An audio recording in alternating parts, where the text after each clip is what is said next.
তোলাবাজি বন্ধে হুঁশিয়ারি দিলেন জগদ্দলের বিজেপি বিধায়ক রাজেশ কুমার। আমাদের দলে চৌঠা মের পর অনেক লোক ঢুকে পড়েছে, তোলাবাজি জবরদখল সাট্টা ঠেক চালানোর ঘটনা ঘটেছে। আমরা অনেক ক্ষেত্রে আটকেছি, কোনো তোলাবাজি চলবে না। তোলাবাজির অভিযোগ উঠলে এফআইআর দায়ের করুন, তোলাবাজি বরদাস্ত করা হবে না, হুঁশিয়ারি দিয়েছেন বিজেপি বিধায়ক রাজেশ কুমার। আমাদের পার্টির মধ্যে অনেক লোক 4 তারিখের পরে নতুন বিজেপি হয়ে যারা ঢুকে গেছে, অনেক লোক হয়তো এই ধরনের চেষ্টা করতে পারে কি যত ক্রিমিনাল অ্যাক্টিভিটিজ या যত ধরনের জিনিস যার বিরুদ্ধে মানুষ ভোট দিয়েছে, যেমন আপনি মনে করুন যে লোটো আছে, সট্টা আছে, আপনাদের পুকুর ভরাট আছে, মদ আছে, আর এইসব যে জিনিসটা আছে, মানে এখানে যেমন স্যান্ড একটাই থাকে, কোনো মার্কেটকে কবজা করা, তোলাবাজি হওয়া, এই জিনিসটাও প্রচেষ্টা হয়তো কিছু কিছু জায়গায় লোক করেছে, ওটা আমরা আটকেছি। তাও যদি আবার কোনো কমপ্লেন্ট আসে তার সম্বন্ধে আমাদেরকে ডাইরেক্টলি জানাতে হবে, আমরা এর উপরে পুরো অ্যাকশন নেব।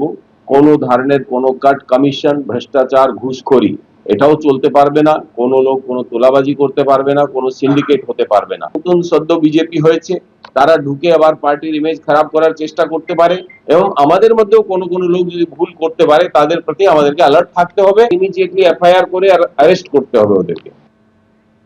একদিকে শ্রমিক ভট্টাচার্য, দিলীপ ঘোষরা তোলাবাজি নিয়ে বার্তা দিচ্ছেন, অন্যদিকে নানা অভিযোগে অভিযুক্তদের বিজেপিতে নেওয়া হচ্ছে।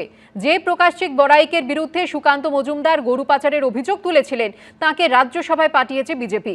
শুভেন্দু অধিকারী যে জাভেদ খানের নাম করে হুঁশিয়ারি দিয়েছিলেন, তিনিও ঋতব্রত তৃণমূলে নাম লেখানোর পর আর কোনো ব্যবস্থা দেখা যায়নি।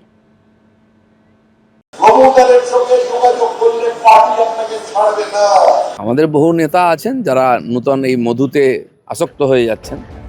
বিজেপি পশ্চিমবঙ্গে ক্ষমতা এসেছে সবে মাত্র 3 মাস হয়েছে, তার মধ্যে তোলাবাজি নিয়ে বারবার বার্তা দিতে হচ্ছে বর্তমান রাজ্য সভাপতি থেকে প্রাক্তন রাজ্য সভাপতিকে। কিন্তু প্রশ্ন উঠছে, শীর্ষ নেতৃত্ব নিচুতলাকে বারবার এই বার্তা দিলেও ওপরতলায় যাদের দলে নিচ্ছেন তাদের সবার রেকর্ড কি ক্লিন? বিজেপি ঘেঁষা বলে যাদের বিরুদ্ধে অভিযোগ, সেই ঋতব্রত তৃণমূলপন্থী বিধায়কদের কারো বিরুদ্ধে কি কোনো ব্যবস্থা নিয়েছেন যাদের বিরুদ্ধে অভিযোগ রয়েছে? তৃণমূলের সদ্য প্রাক্তন রাজ্যসভার সাংসদ প্রকাশিক বড়াইককে দলে নিয়ে রাজ্যসভার সাংসদ করেছে বিজেপি, কিন্তু অতীতে তার বিরুদ্ধেই প্রকাশিক গরু পাচারের মতো ভয়ঙ্কর অভিযোগ করেছিলেন বিজেপি নেতৃত্বের একাংশ। প্রকাশিক বড়াইক হোক, এর কাজই হচ্ছে ভাইপোর হয়ে গরু পাচার করা আর ভাইপোকে টাকা সাপ্লাই করা। ভাইপোর কাছে টাকা পাঠানো ছাড়া এর কোনো কাজ নেই। আর যতদিন টাকা পাঠাতে পারবে ততদিন রাজ্যসভা থাকবে, জেলা সভাপতির পদ থাকবে। আলিপুরদুয়ারে যারা আছেন, আমি নাম ধরে বলে দিতে পারি, সেটা প্রকাশিক বড়াইক হোক, চেয়ারম্যান হোক, যেই হোক, যারা দুর্নীতিবাজ আছেন তাদের সময় আসলে কিংবা মোনা হোক, সময় আসলে সবাই তদন্ত হবে, জেলে যাবে তারা। অথচ 9 জুলাই সেই প্রকাশিক বড়াইককে দলে নেন বিজেপির রাজ্য সভাপতি শ্রমিক ভট্টাচার্যই। নানা মহলে প্রশ্ন উঠছে, প্রথমে অভিযোগ তুলে পরে অভিযুক্তকেই দলে নিয়ে রাজ্যসভায় পাঠানো বিজেপির কেমন নীতি?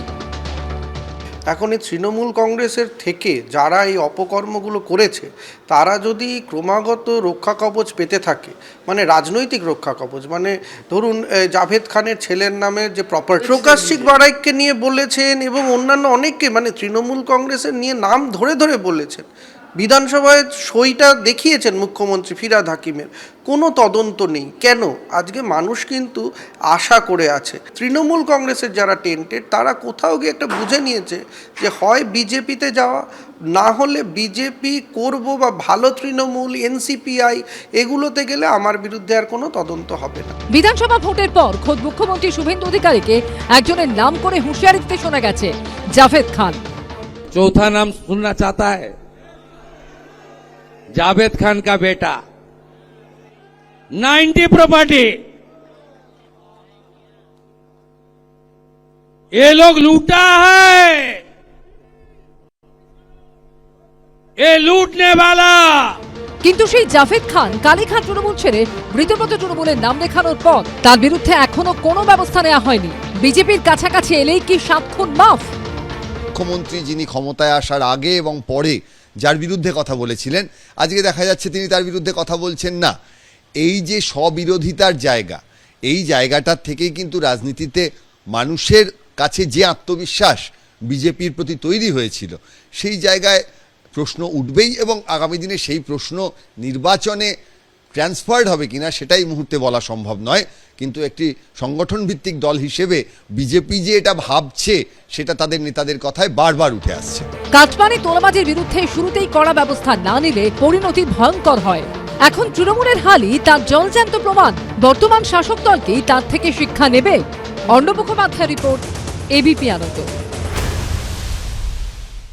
এবিপি আনন্দ, এগিয়ে থাকে, এগিয়ে রাখে।